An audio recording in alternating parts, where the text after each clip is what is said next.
right, so we are here for our November edition of our video podcast once more, EURAXESS China. This is me, Haltor, speaking from our office in Beijing in a little bit of a new format, right? This is fits better maybe for your phone screen rather than watching it on your computer. And we actually found through our statistics that a lot of people are watching this on the phone. So why not use the whole real estate of your phone screen if that's how people are watching it? Well, that's not the main reason why we're watching it. We are trying this new way right now. The biggest reason for why we are trying this is because we are experimenting with using what is called like a WeChat video channel. And if you are watching this on WeChat right now, just welcome to the world of EURAXESS. EURAXESS is an initiative of the DGRDD, Research and Innovation Director General of the European Commission. And we are sort of building these networks of researchers and scientists between China and Europe. And my name is Haltor. Like I said earlier, I work for the EURAXESS initiative, but I'm not the only one working for EURAXESS. I'm also here today with my dear colleague, Anna Facchinetti. Hey, Anna, how are you? Hey, Halder. I'm great, and hi, everybody. And let me just add that what we do this is because we think it's a lot of fun, and we think it's a fun way to provide information to those out there. So if you have an interest in getting to know what goes on in Europe and connected to Europe, then you're definitely on the right WeChat video channel. Of course, we're also streaming live to our normal channels, right? We're still on Facebook and Twitter We and do. and YouTube. But this time we're also going to be on the WeChat video channel. So that's really, really cool. And I hope that this means that more of our colleagues in our networks here in China will be able to see us. But yep, tomorrow is December. I don't know how it is with you, Anna, but here in Beijing, things are getting super cold. So ever since like 2 or 3 days ago, there was like a huge wind. The wind got really big, as you say in Chinese, and and uh, and all of the leaves just fell in one big swoop. Of the autumn leaves just fell at the same time, and it's been like freezing ever since, with -3, -4 degrees. But with the wind cooling, I would say like it feels like -10 now, and that's a bit of a change because like it's been such a lovely autumn so far. So you are in Italy at the moment, right? So how are things there with you in Bergamo? Well, we are close to the Alps here. We're not in Sicily or anywhere like that we call warm in Italy. So, we see the snow on the top of the mountains and the city is getting decorated with the Christmas lights. So it really feels like winter. And yeah, I think also here, like the turn from, autumn to winter was very fast. And but I really like the atmosphere, the Christmassy atmosphere that we're seeing that is developing around. Not as cold as in there, Yeah. and we try to warm up with the Christmas lightning. But yes, Halder, back to Beijing. Yeah, yeah. The Christmas around the corner. Also, I also am a big fan. I'm playing Christmas songs. Also, I feel like Beijing sometimes. Clearly, I mean, like over here, the main thing is the Chinese New Year, which will be taking place really early this year in January. But I always feel like Beijing can be quite Christmassy. It gets like really cold, and people love to eat warm foods, and there's like Christmas feeling in the air sometimes. And I love to put on some Christmas music when that's the case. But yeah, we are far into the semester so far, and it's not been easy, obviously, to organize things here for like people on the ground here in China, simply because there's been all of these COVID measures going on, right? And the COVID measures means that there's not been any sort of chance to do physical event, although we have kept on doing our online events and so on, with one exception.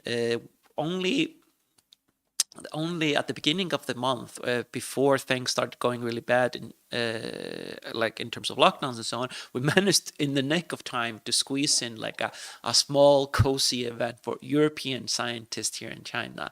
That was really, really nice, right? We had like a bunch of people coming to meet us at the German Center in Shanghai. But also we had a lot of people coming to us online as well, right, Anna? Yes, Howler, I think those that managed to join the small physical event were very happy because there is the need of like physical meetings. But we had a lot of people also connecting online. Of course, we wanted to keep the event hybrid to give everybody the opportunity to join us. And we had people connecting from all around China, and also some that were connected from Europe with me. So I think it was, it was very welcome. I think a very welcome event, both in China and outside China, because with things like being, a bit difficult still in terms of mobility and lockdown, I think everybody really wish and need to stay connected, especially those on the other side of the continent that they are in Europe are really willing to talk with the colleagues that are in China, both Chinese and European, and keep their relationship going and keep it alive. So yes, and during this event we touched on different topics. But you were there, Halder, so maybe you want to add something about what we discussed, what we did that day. I think it was a pretty good event. I mean, like, I think everybody that came were really happy to be able to finally meet again and so on. The European scientists that are based here in China are really interested and motivated to learn about, for example, how to be successful in the Chinese funding system. This is something that we try to create a platform for them to learn from each other how they, as European scientists here, can be really successful and contribute to the science system in a more effective way. And a lot of them have been very successful at this. They've learned how to get like grants from the system, and we got basically people sharing their best practices, like things that they have had good success with, and how they did it and so on, to their colleagues around. So I think a lot of people were very keen about that. We also discussed things like mobility and things like that, and for those of us that were in Shanghai, we managed also to grab like a drink afterward, which was kind of cozy and nice.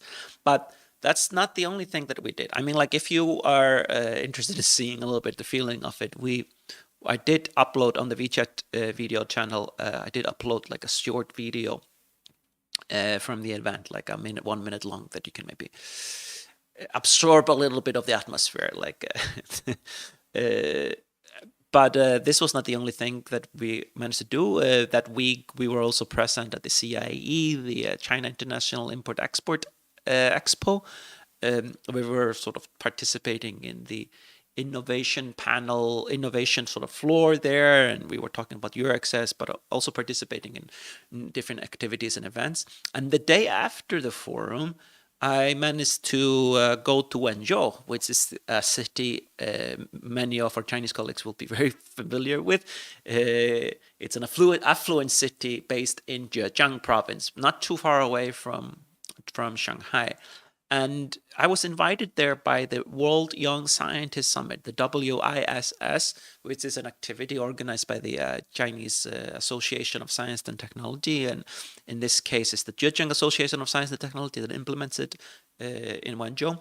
And it's like this really, really big event that the Chinese science sort of authorities, they put up every year to sort of talk about like global young scientists situations and issues. And we have been part of it in some way or another since 2019. So this is like the third time I go to Wenzhou to do something like this. And this case, I was participating in a panel on the topic of international research collaboration and its meaning, which was right at the heel of the University Startup World Cup, which is also something that we've been contributing to and supporting for many years. And that was really, really nice to see people get like a little bit of relaxing moment in between lockdowns to sort of meet and discuss these kind of things. But what was interesting about EURAXESS, our participation in WSS this year, is the fact that we were not alone, right? No, sorry, it was not only here in China. While the same week that I participated in WSS in Wenzhou, there was also an event in Europe, right? Offshoot of the same organization. And Anna, you were there, right? Yes, exactly, Holger. It was fun, and I was very happy to be able to participate to the first event organized in Europe. So it was held in Brussels. It was a one-day event. I brought with me the nice little program, so I can mention that it was organized by the World Young Scientist Summit and the Secretariat with the support of a local partner, that is the Association of Chinese European Innovation Entrepreneurship. And it was very nice. Like the setting was Chinese. It was hosting this like a Chinese hotel with Chinese decorations. And we were, of course, a group of Europeans, but also Chinese colleagues who have been working for many years, sometimes really like more than 20 years in Europe, Chinese European institutions or companies. And it was the first such event organized in Europe, but I am sure there will be many more and also longer. So, I think it was a twin event. So we touched on similar topics, and especially I was part of this panel where we discussed how to create an ecosystem for youth that helps them going in the direction of being innovative and being entrepreneurial. We were like from very, very, very different backgrounds, so we discussed the topic from different perspectives. It was quite interesting. I was glad that we were invited. And that is not even the only time that I went to Brussels recently. I think maybe that is a little bit less of interest to our audience, but let me just mention that we had our biannual meeting with our worldwide colleagues. So from EURAXESS North America, Japan, Australia, Korea, everybody gathered in Brussels for some training. And I think the best part of meeting up is always that we have the opportunity to really share ideas, share best practice, and also try to, create new formats that we can apply in our countries or in our regions for 2023. So these days, I think we have been discussing, and with Halder, we're going to continue discussing our plans for 2023. And meeting colleagues is always super useful to get new ideas and yes, try to be innovative every time. Yeah, we have like a lot of plans for next year, right? And clearly it will sort of depends on how things are going to develop here, but we have a lot of different ideas how we can make it useful and interesting for all of the members of EURAXESS.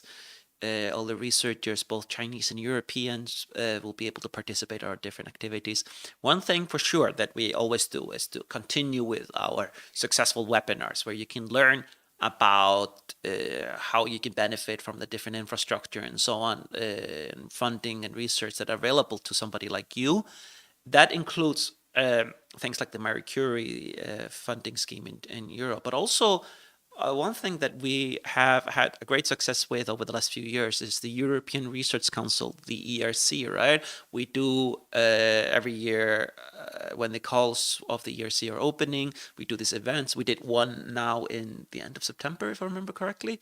And it's always really fun to be promoting it here in China because this is one of the best funding schemes in the world. It's very prestigious, it's really groundbreaking funding and so on. And we're very keen to make the Chinese researchers realize the opportunities that are available to them. These are, like something that is open to anybody here, and they can really use to sort of take their research and to another level, basically.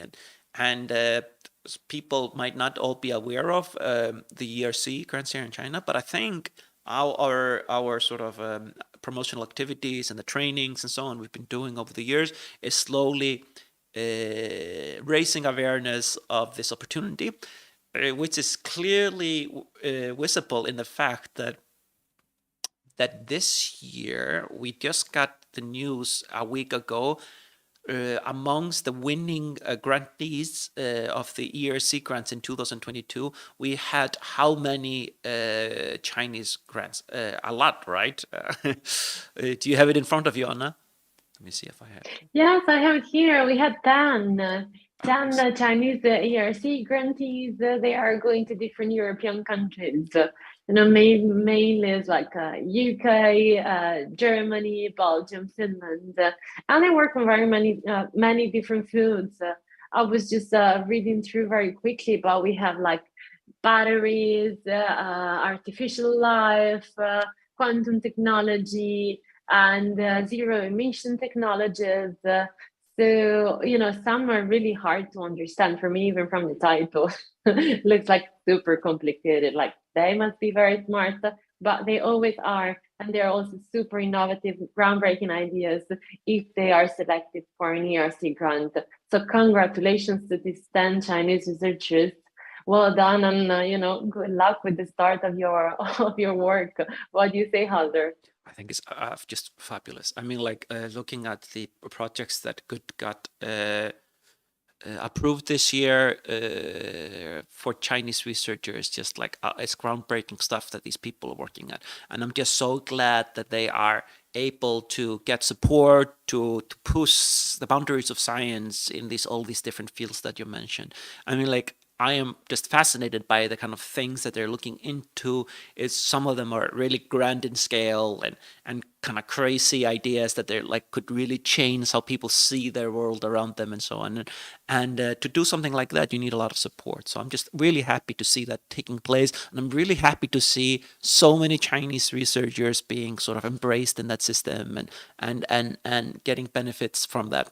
So that's just really, really great. And hopefully in the future, we'll hear from some of them, right? We have tried our best to get testimonies from successful candidates, ERC grantees from China before in our events. If you take a look at some of the recordings that we have from our previous ERC webinars that we've done, you can hear the experience of some of the Chinese ERC grantees that we have found, including this year's webinar. We had like this amazing. What was the name of the guy again? I forgot. It was like there was like a grantee that shared how he was applying, what his research was about, and sort of how it was always all working out for him. And I am a firm believer that we learn by seeing and then we do.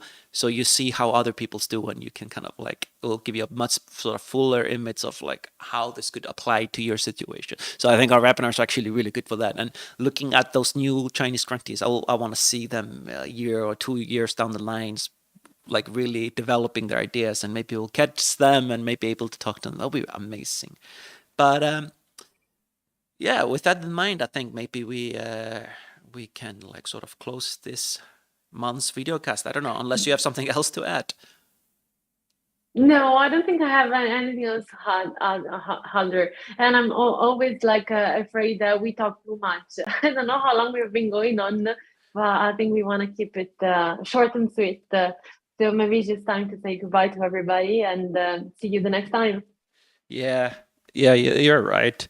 One thing I'm going to be doing right now, really quickly, is creating an end screen for our thing, and then we can properly end this thing. So the end screen is here. It's in ready, and here we go.